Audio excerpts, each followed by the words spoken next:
Good morning and welcome to your TVC News here in Clarence-Rockland. It's Friday the 5th of March. My name is Thomas Stockting and thank you for joining me as we bring you your latest regional updates.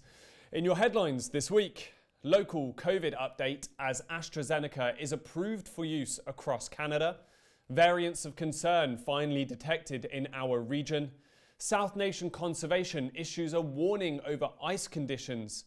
Councillor Cardarelli accepts a new position, and we have a catch-up with our local MPP, Amanda Simard.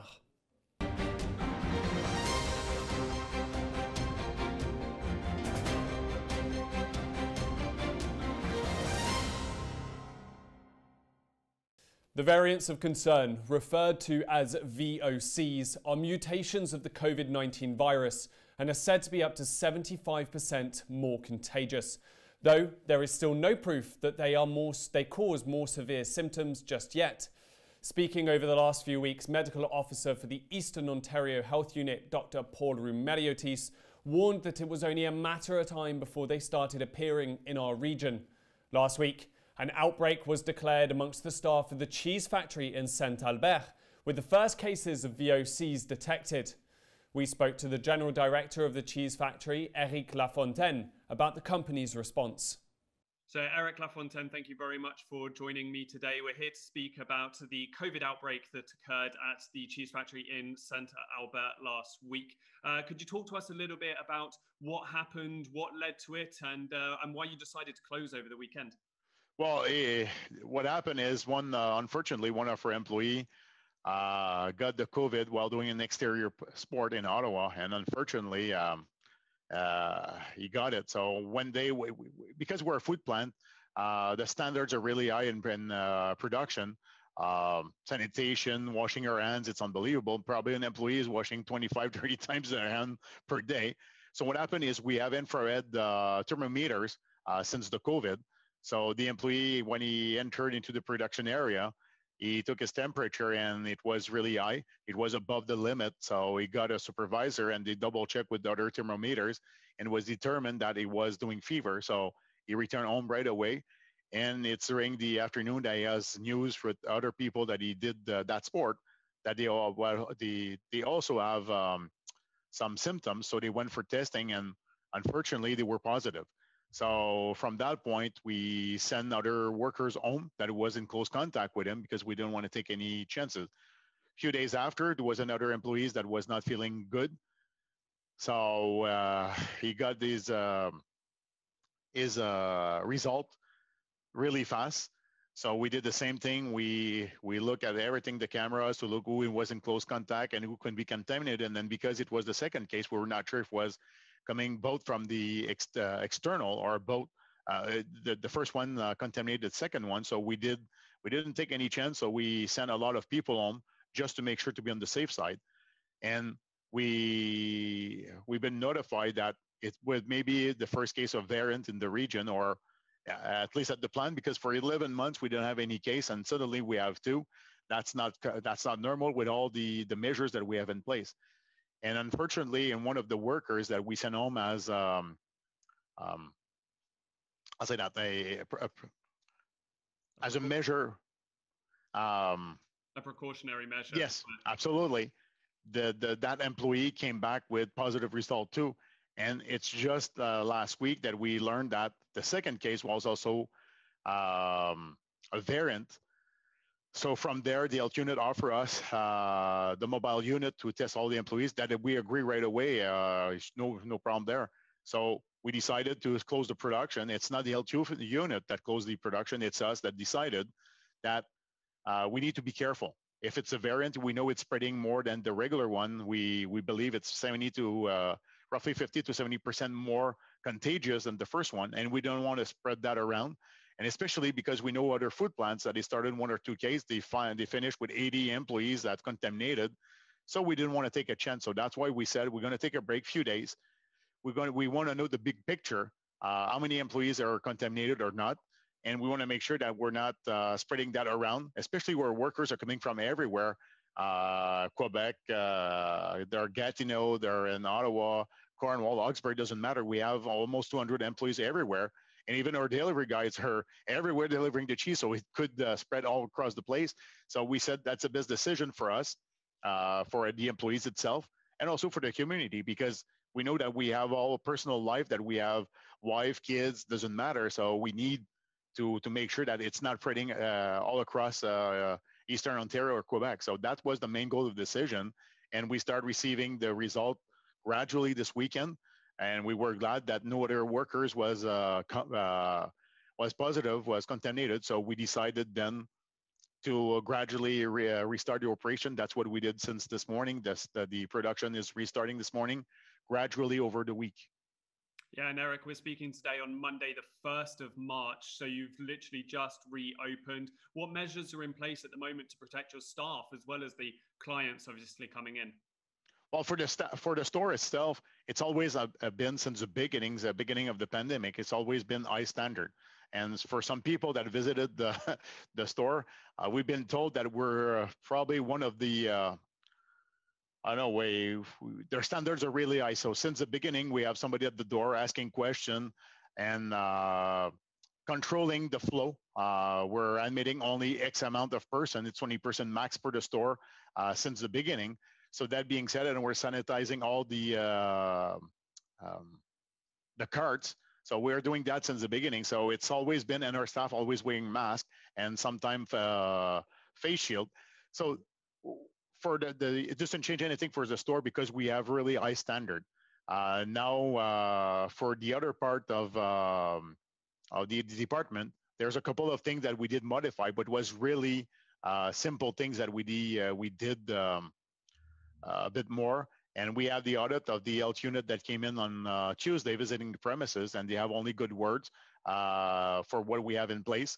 Even though we with some recommendation, we did a couple of other stuff that we increased the height of plexiglass, and we were wearing eyeglasses now everywhere in common areas. Before we were only wearing masks, but now we have started to wear all the protective glasses to make sure that the virus don't contaminate through the eyes. So it's what we believe we have a high standard here in all those protections. Well, being one of the first places in the region to obviously have these cases with the new variant, are you a little bit worried that it might damage your reputation? Well, for sure, we're thinking about all of that. But for us, we believe it's the inverse because we were transparent. As soon as that happened, we never hide it. We know a lot of places they're hiding the information, so nobody knows. But for us, we called the media that we're closing down for a few days because we want people to know that we're taking the pressure, we're being precautious, and the most important thing for us, it's our workers too. Workers are concerned when they learn that it was the variant, and we don't know much, but when you read about what's going on in other countries, we need to be careful with that. So for us, we believe that as being we're cooperative, we're transparent with telling what's going on instead of trying to hide and trying that the journalists will never see what happened. And so we decided to went forward instead. And we believe in transparency, it's the most important thing. And with the EOH obviously having turned out, and you said they did all the rapid testing as well to help you quickly get through a lot of members of staff to ensure this virus hadn't spread. How did you find their response and their reaction? Did they turn up quickly? Did you find them useful? Well, for sure. After let's say that we have the second case confirmed, it went really well, and we have a lot of discussion with them. The inspector, like I said, came. We have a lot of good discussion.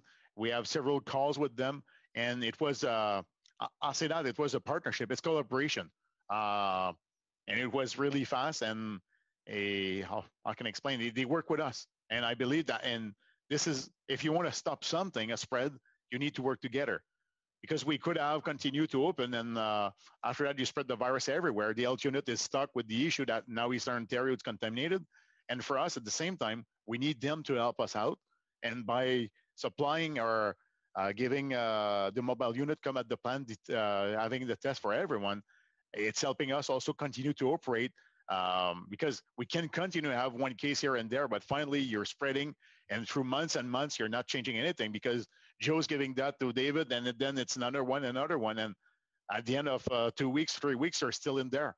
And we didn't want that. We want to have a finish so we can reset. And that's what we did. Yes, we lost maybe a few days of production and sales, but we believe that the most important thing is we're putting a reset and then we're restarting. And obviously, you're just saying there that there's some issues with distribution. Of course, there's some lower productivity rates within the factory, and you're clearly going to be a little bit short-staffed. So, are you still open full-time? How is it going? Well, right now we have restarted the production this morning with limited capacity. And as the week goes by, we have people coming back from self-isolation, because at the beginning we put a few people, at least 10 employees, on self-isolation. So those persons, as soon as they're going to finish their quarantine of 14 days, they will coming back. So that's going to help us to be full production beginning of next week. Fantastic. Well, Éric, thank you very much for taking the time to speak to us today. Hopefully you've alleviated any fears the public might have as well. And congratulations once again on such a rapid and proactive response to the variants. Thank you. Locally, the 7-day rolling average, which determines how many cases a region has per capita, is keeping the EOHU in the orange zone, and don't expect us to be moving from there anytime soon. There are currently 44 active cases in Prescott-Russell, of which 12 are in the Clarence-Rockland area. The vaccine rollout continues across the region, with further shipments of Pfizer arriving and doses of the Moderna vaccine also expected to arrive in the region in the coming weeks. To date, 8,617 vaccines have been administered across the EOHU, with long-term care facilities residents receiving both of their doses. In Prescott-Russell, of the 7 long-term care facilities, only 3 are still awaiting the second dose for their staff. The EOHU is also administering the second doses to retirement home residents, staff, and essential caregivers as we speak. The distribution of the vaccine against COVID-19 is set to ramp up, as the Canadian government has officially approved the use of the AstraZeneca vaccine, though not everyone will be given it. The big news, obviously, is AstraZeneca vaccine has been approved. I was just reading the newly released NACI, the National Advisory Committee of Immunization, for AstraZeneca vaccine. And from what I've been seeing, the efficacy is up to about the 80% range. It's a 2-dose vaccination. It's a vaccine that's made a bit differently. It's a protein spike that's on a vector, on a dead virus type of thing. And again, it stimulates the immune response, but unlike the Moderna and Pfizer vaccine, this one does not have to be frozen and can be transported in regular, vaccine temperatures, 2 to 8 degrees, which is the routine that we have. What I've also seen in this is that, and then we were waiting for the NACI statement today. Like I said, I just got it literally, at 3:44 today, and I haven't had real time to really quickly look at it all. But I do know that again, what they were saying is that it's a 2-dose vaccination, and that you need to wait up, at least 28 days, but 4 weeks. But some go up to longer period of time, like up to 12 weeks. And it seems, just from the preliminary studies that I was seeing here, that the longer you wait between the dosages, the higher the efficacy is overall. One of the things that I noticed, though, is that, like other countries in Europe, the association NACI has recommended not to use this in individuals 65 years of age and older. Again, I think that what the reason is there were not enough. They had thousands and thousands of in the other age groups, but they didn't have enough. I think they only had a couple of hundred in the elderly group. So we're waiting. Obviously, what happens is NACI makes the recommendations, and then each province, tailors it to their own needs. So we're waiting for provincial direction as to what the age group will be. But it's not surprising to me that this was a decision that was for less than 65. But there's a lot of groups out there that are less than 65 years of age. So we can have now various vaccines for various groups. And this is not unlike, the flu. We have multiple. We have high-dose flu. We have adjuvant flu. We have different types of flu vaccines for different populations based on their ability to respond to those specific vaccines. So moving forward, we're excited about getting more vaccine on our hands. And also, as you know, In the United States, another vaccine was actually approved as well, which to me is a game changer because it's a one-dose vaccine. It's the Johnson & Johnson vaccine, which in Canada should likely be approved this month. That's what I heard from Health Canada.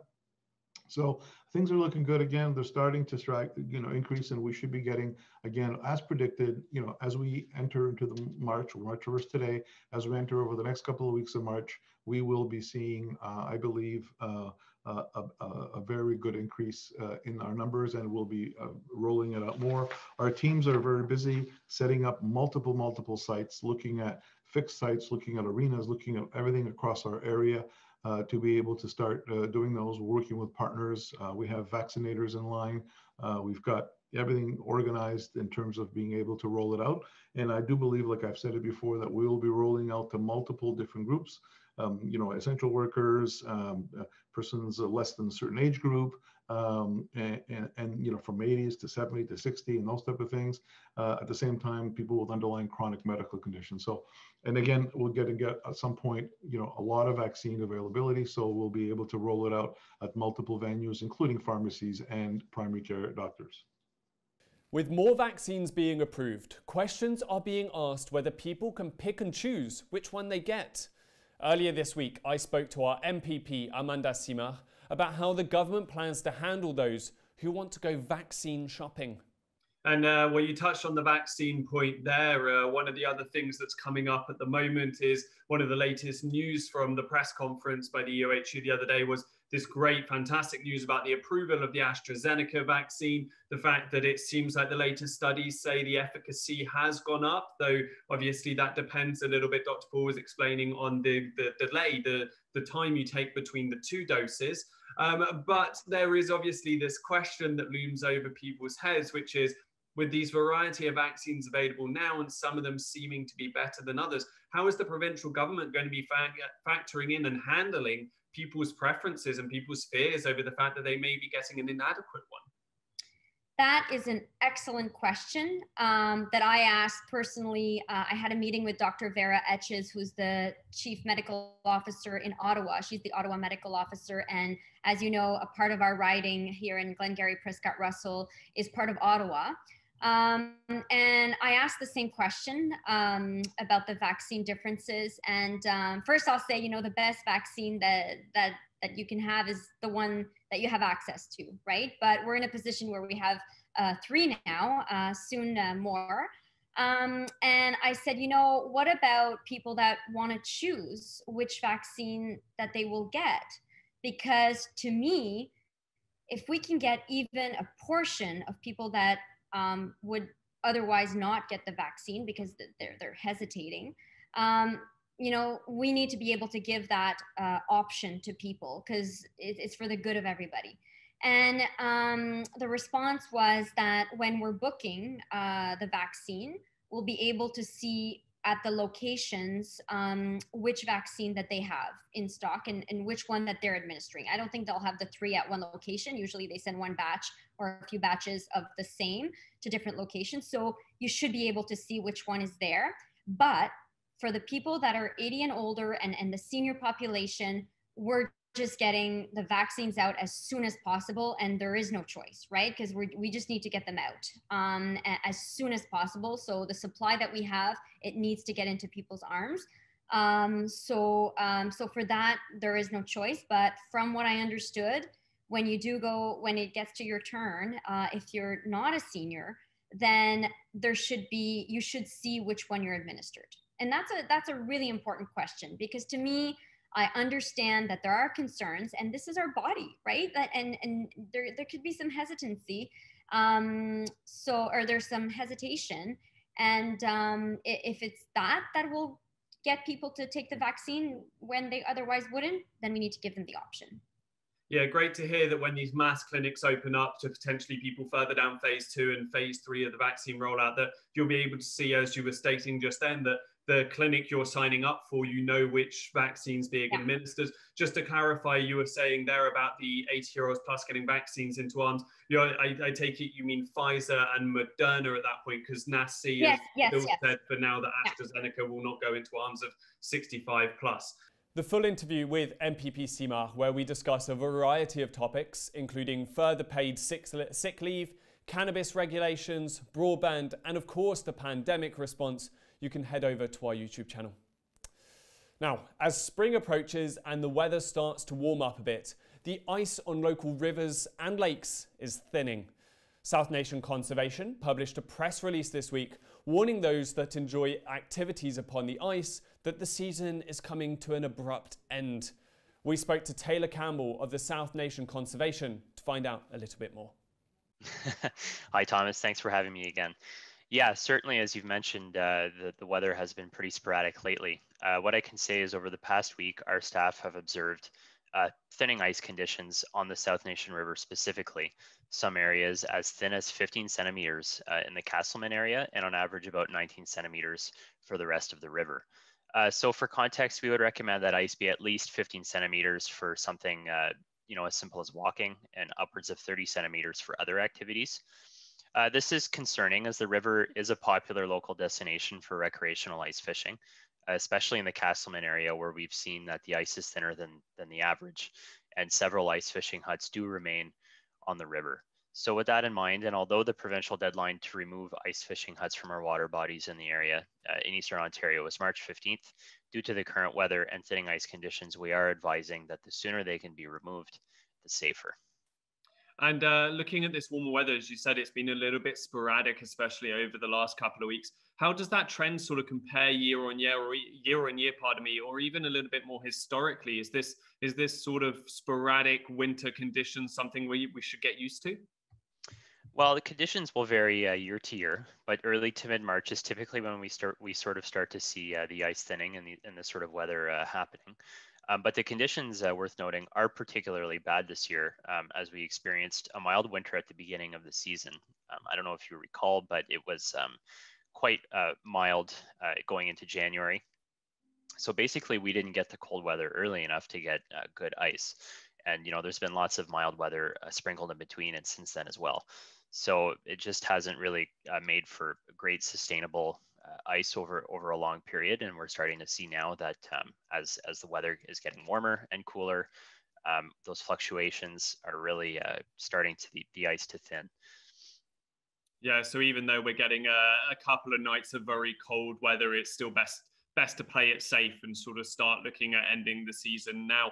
So looking at that, and you said the ice huts has to be removed provincially by law by the 15th, but you're recommending it beforehand. What happens to people if they leave their equipment or huts on the river past that end date?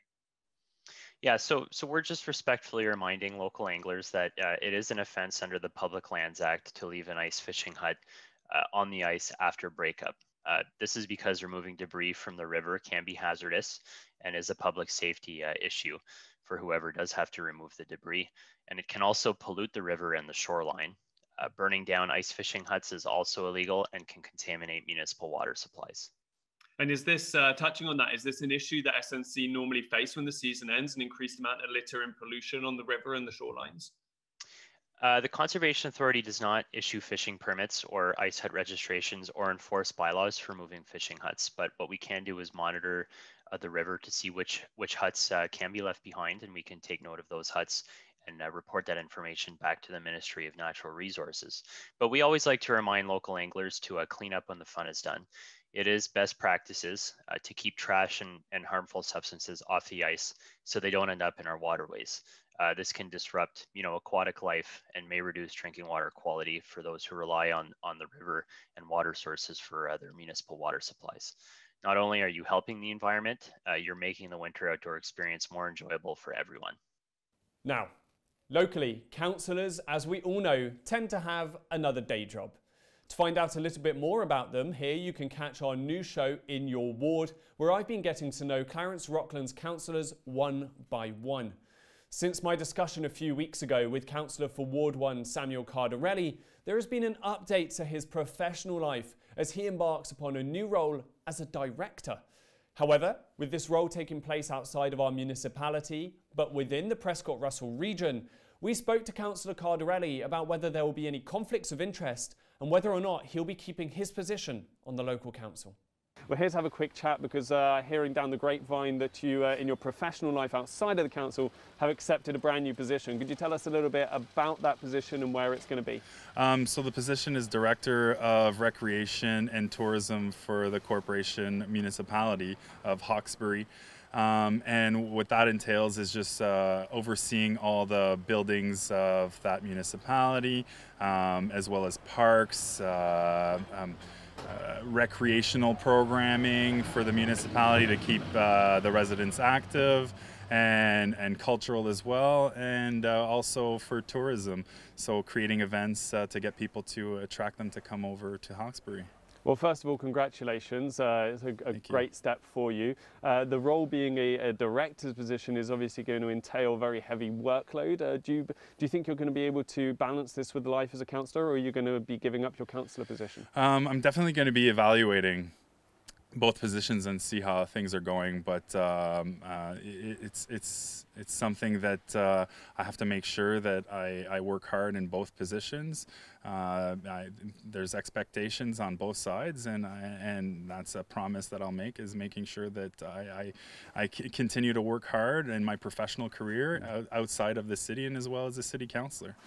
And in terms of this whole process, obviously this is a role that's within a different municipality within the Prescott-Russell region. Was there a conflict of interest? Did you speak to the local council about it before taking this position? So I maintain my transparency throughout the process. So I let the mayor know out of respect, and as well as our CAO, to make sure that everything that all the movements that I was doing was respecting any potential laws or whatnot of the Municipal Act.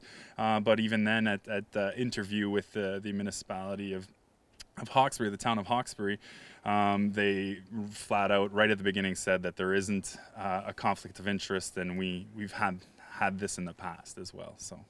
And that's it for this program. If you want to hear a little bit more from these interviews or any of the interviews in our previous programs, you can watch them in a longer format on our YouTube channel.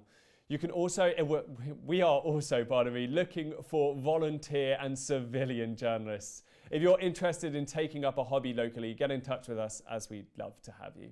And if you have a news idea, then please get in touch with me. You can reach me by nouvelle with an S at the end at tvc22.ca, or by phone at 613-446-6037, extension number 4, or of course, message us on any of our social media channels. Have a lovely weekend, Clarence-Rockland. I'll see you next week. Goodbye.